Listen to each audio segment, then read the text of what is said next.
What is going on, guys? Winner Kills here, and welcome to a brand new episode of Rogue to High Rated. Here we are in episode 2 for this brand new series, season 3, which I did mention in the last episode that this is probably going to be kind of like a split series between two rogue decks, as I would put it.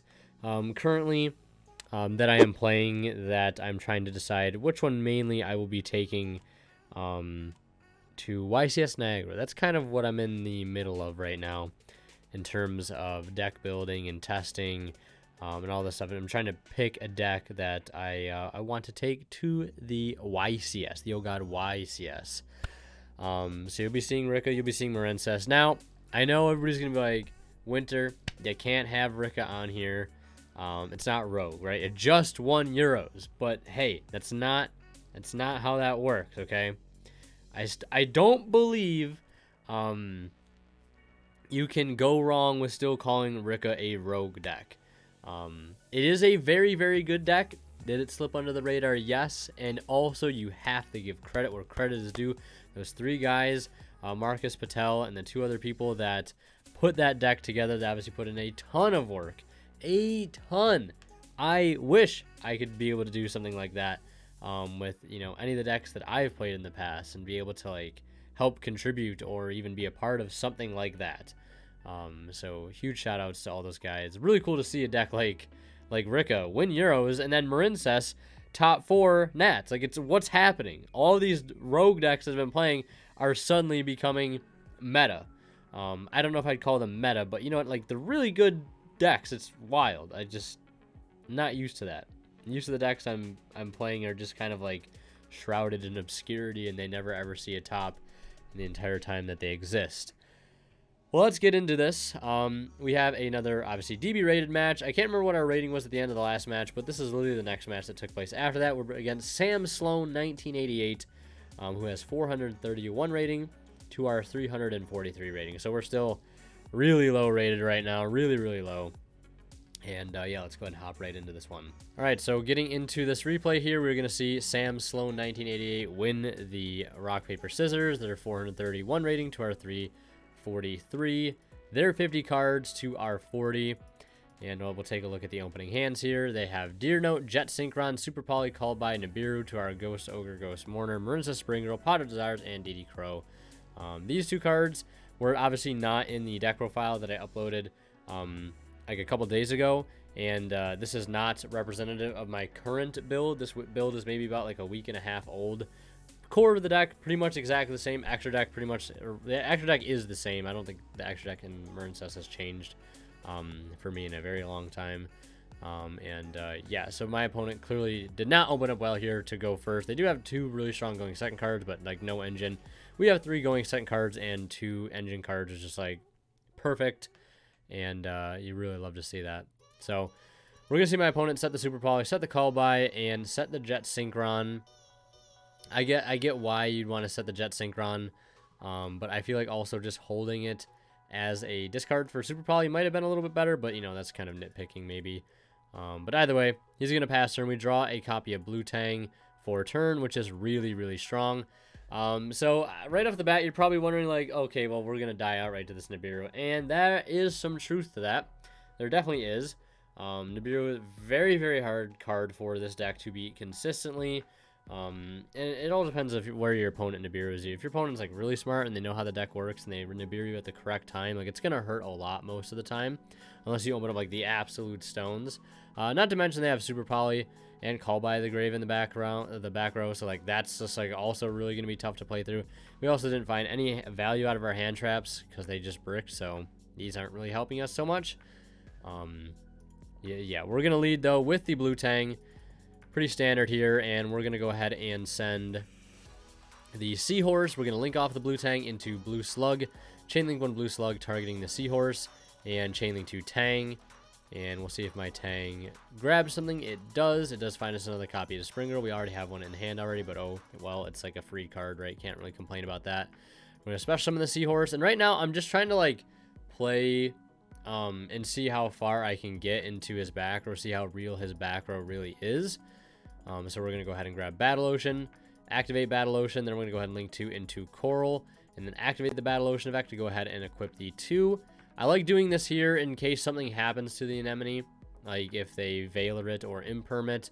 Obviously, if they like Ogre it or whatever, some form of removal, like it's not going to matter. But like if they Veiler or Imperm or DD Crow the target, it's better to have, you know, a boosted anemone with the 2 equips in the field spell than to not have a boosted anemone at all, right? This is gaining it's gaining 14, so 3,400 anemone versus a 2,200 anemone, right?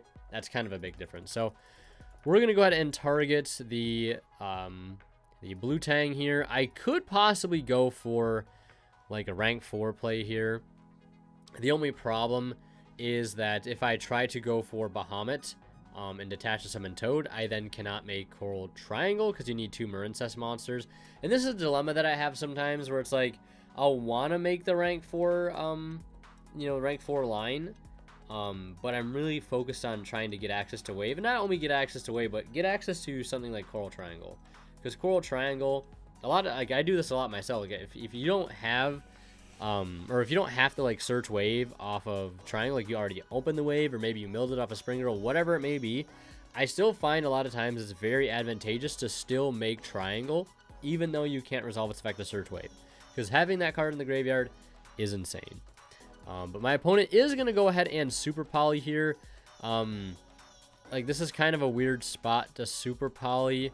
But I guess they don't want me to get to Triangle because they know they have, like, Nibiru and Super Poly. So, like, if they, if they Nibiru me while I have Triangle in field, or, like, they Super Poly while I have Triangle and something else, they could put the Triangle in my grave, and maybe they're afraid of that.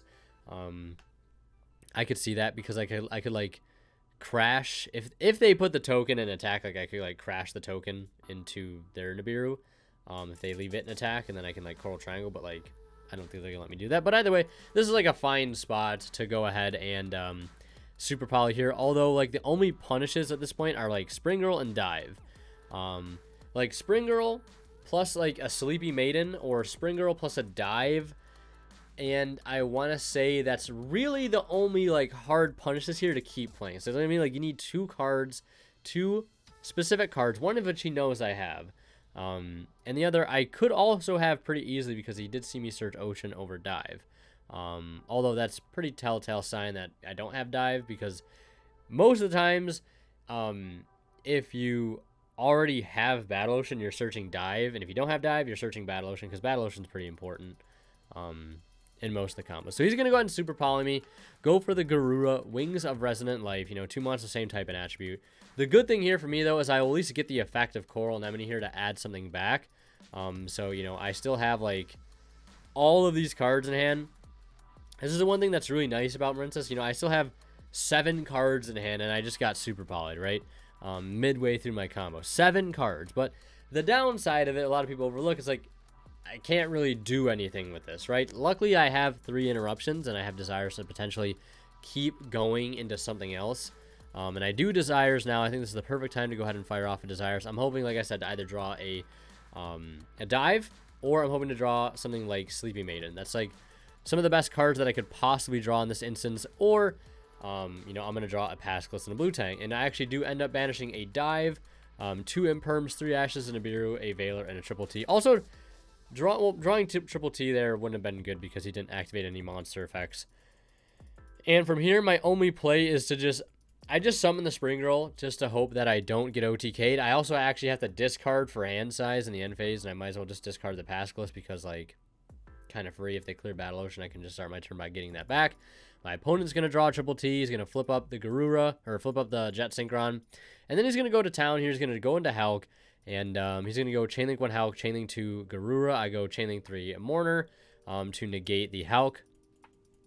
He gets a special summon, or he still gets the draw, but he draws into Rhino Heart, which is one hell of a draw. And now he can Triple T me as well, which is also really scary. I'm surprised he didn't Triple T first, because like he could have made it so he could have took a DD Crow out of my hand, but I guess he doesn't care too much since he already has Call by the Grave. Which he also doesn't use, so he's holding it for quite a bit.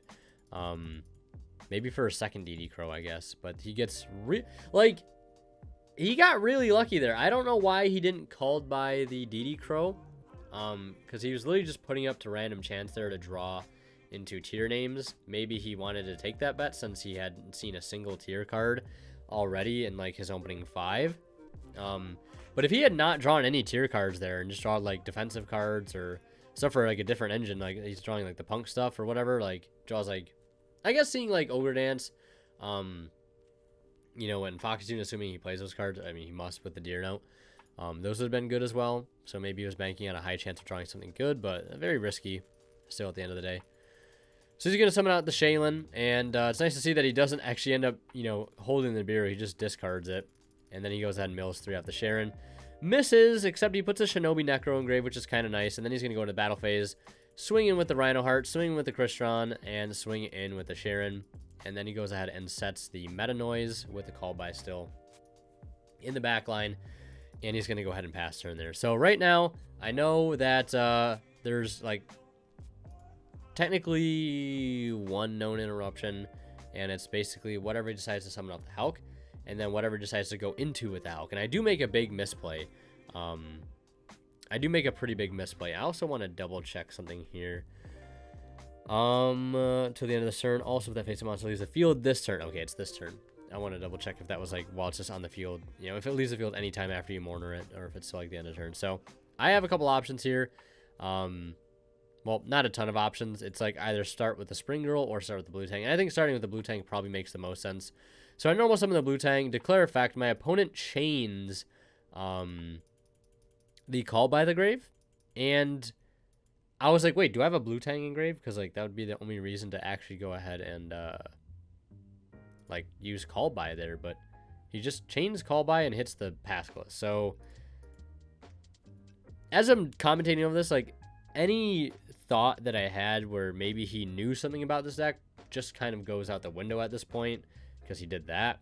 I mean, like, it's a good Called By, but like could have been way better. So, and now I'm going to dump the Sleepy Maiden because like there's nothing else that I really need to get access to right now. Like I already have like pretty much every name besides Pascalus in circulation. And there's no real need to like dump another Pascalus now that it's negated this turn, so we're not going to find any value out of it. So as expected, my opponent is going to tag into the Hulk here. This is like the best time to do it because it's going to be on res, so that the formula is not going to miss timing because there's a when this card is synchro summoned. Then he's going to go ahead and use the effect to draw. And I know what you're thinking. This Ghost Ogre could go in pretty hard here. My opponent's also going to, you know, use Meta Noise right now. And I also don't blame him for doing this either. Meta Noise is pretty strong here. Mainly because he knew that I Spring Girled last turn. He knew that I had the Spring Girl. So at this point, he's probably thinking, like, you know, he doesn't have a way to play past this. Which generally is true. That's why, like, if you're going into a board, and they have, like, good spot removal or something like this, right? Obviously, we didn't know he had this. But if you're going to a board and they know how they could have something potentially like that, or good spot removal, if you can, like, Signet into a Pascalus or whatever it may be, get access to a Pascalus, get another body on field, it makes your, like, combo line just a lot more stronger, a lot more robust going into these types of boards. So, because getting that extra body on field just gives you so much. Because, like, all you need at the end of the day, with this deck, is just one body, and you can do your whole combo. It doesn't matter what name it is, honestly, so long as it isn't Sleepy Maiden.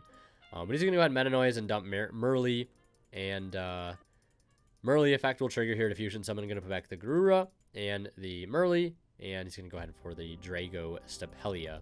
And then here, my opponent on the res of that is going to go ahead and activate Formula Synchron effect to Synchro. I just, I guess I was holding my Ghost Ogre for the next match or whatever. But I could have Ghost Ogre this, and he would not have gotten to Synchro. And at that point, we're dealing with a Drago Stapelia, which is not a lot, honestly, because what could happen, and I'm trying to think this through here. Yeah, so what could happen is I could summon Spring Girl, so assuming I Ghost Ogre this, right? So that he doesn't get access to Baron. Summon the Spring Girl, link into Blue Slug, Chainlink 1 Battle Ocean, Chainlink 2 Blue Slug, Chainlink 3 Spring Girl. My opponent's probably going to want to use the Drago Stapelia from keeping me getting back a name, because I would target the Seahorse to add back. And if he lets it go through, you know, he lets it go through, then I just go battle phase, attack over with a, we'd be gaining 14 plus 15, it'd be at 29. It'd be a 2900 slug, and we'd be able to run over the Dragus Stapelia. We'd lose our battle phase, sure, but we clear the interruption, and we're able to play after that.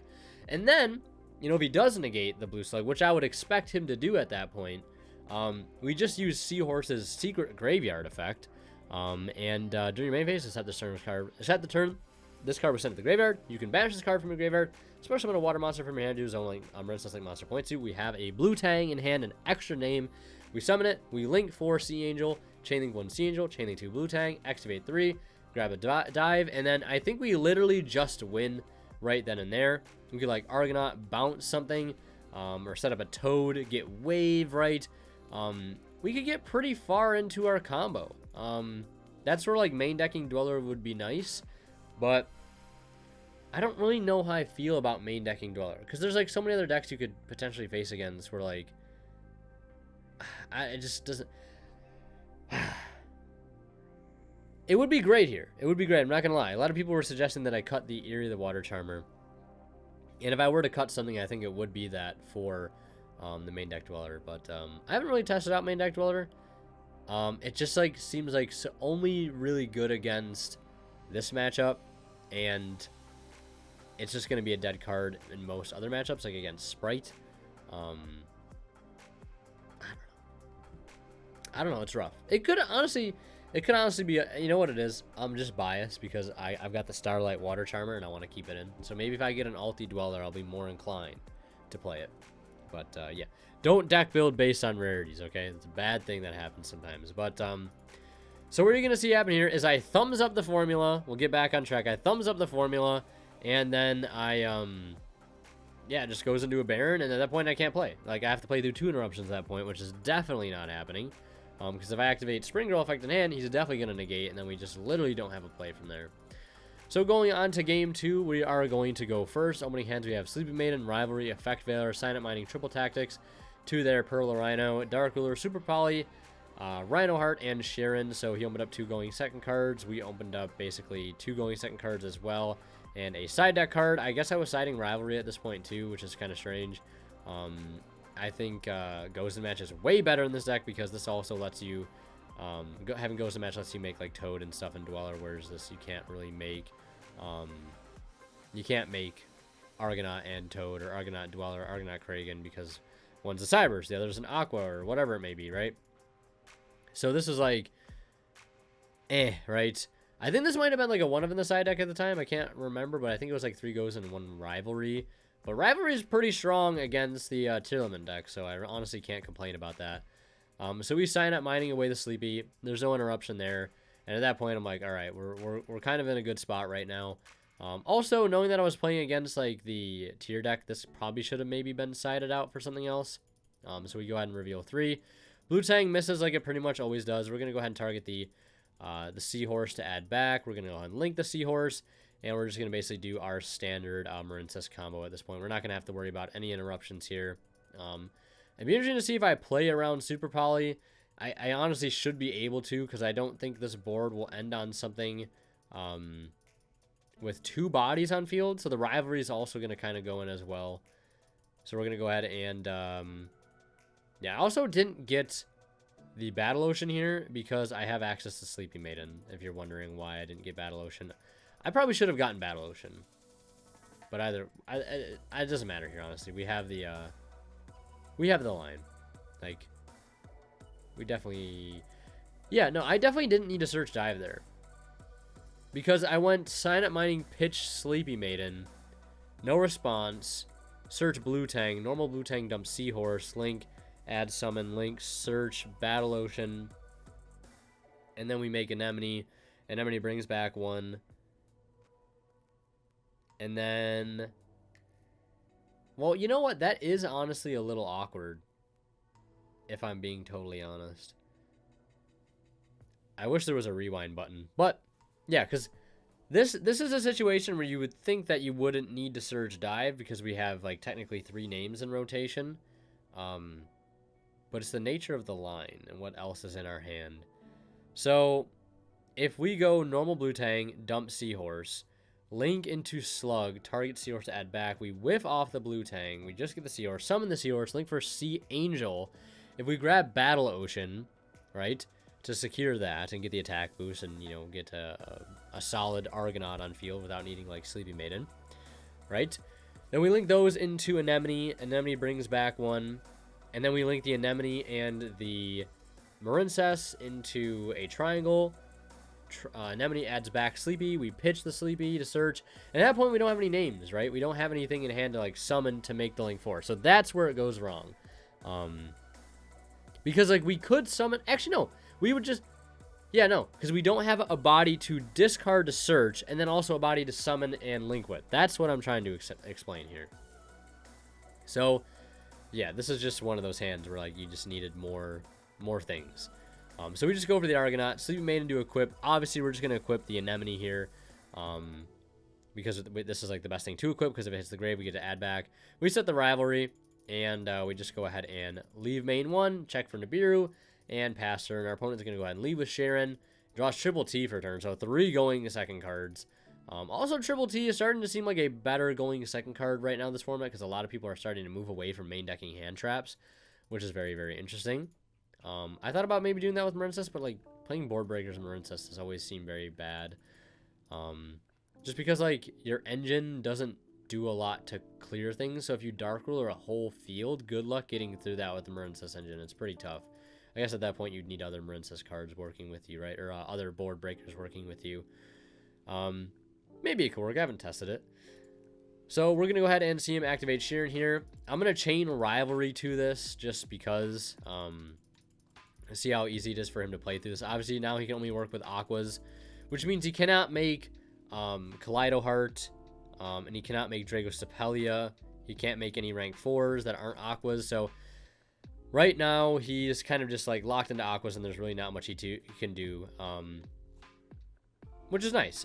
We also Valor the Kit Kalos, and then my opponent is going to Dark Ruler the field. I don't know why he waited so long to Dark Ruler, but I guess it makes sense because now he's going to play Pearl Rhino, or he might Triple T, and he was like, you know, the equip falls off, but it's Sleepy Maiden that's equipping to it. It's not Argonaut's effect that's keeping it equipped. So then he's going to activate Pearl Rhino. He's going to grab Rhino Heart, and then he's going to go ahead and go to Battle Phase and run over for no damage because of Dark Ruler. Then we're going to add back off the Anemone. We're going to get back the Blue Tang, and then he's going to go ahead and activate Triple T, and he decides to draw 2. I don't really know. Like, it would have been way more advantageous of him to just actually just take a card out of my hand there, but he doesn't. He just decides to draw 2. Maybe he was looking for an out for the rival. We draw a DD Crow for turn, so at this point I'm like, there's no way we're losing this. So we're going to go ahead and activate Coral Triangle here, and Triangle is absolutely bonkers. And then we're going to normal Blue Tang, and then we're going to go ahead and activate Blue Tang effect to send. We're going to dump Spring Girl, and Anemone effect is going to go ahead and revive the Spring Girl.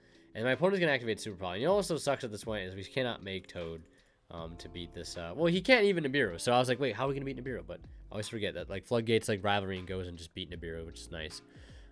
So my opponent is going to go ahead and activate Super Poly, and Anemone's going to resolve, and he Super Polys away his stuff into a Kit Kalos, and then he's going to activate the Kit Kalos Engrave, and the Sheeran Engrave, and the Paralorhino, and he's going to target the Rivalry to go ahead and remove the Paralorhino. I guess what I could have done... Oh, no, he already fusion summoned, so... With the Super Poly. But wait a second here.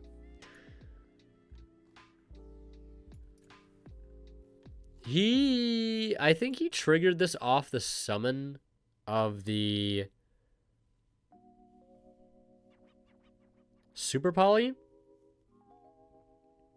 If a Tearlament monster or monster you control or in your graveyard is shuffled into the deck or extra deck, except in the damage step, you can target one card on the field, destroy it. So I'm pretty sure if I would have crowed his Sharon there, he would not get a chance. I don't, because this wouldn't trigger yet, I don't think. So he shouldn't have been able to pop that, and I didn't catch that.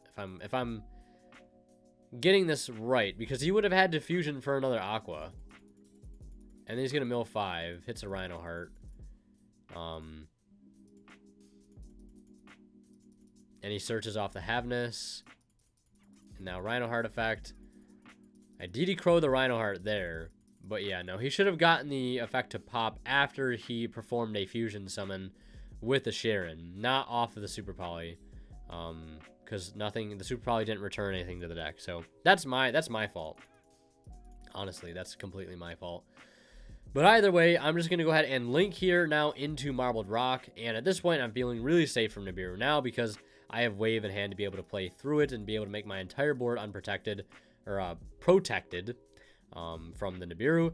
And then I go ahead and triple T him here. I'm surprised he hasn't even used Nibiru at this point, which is insane.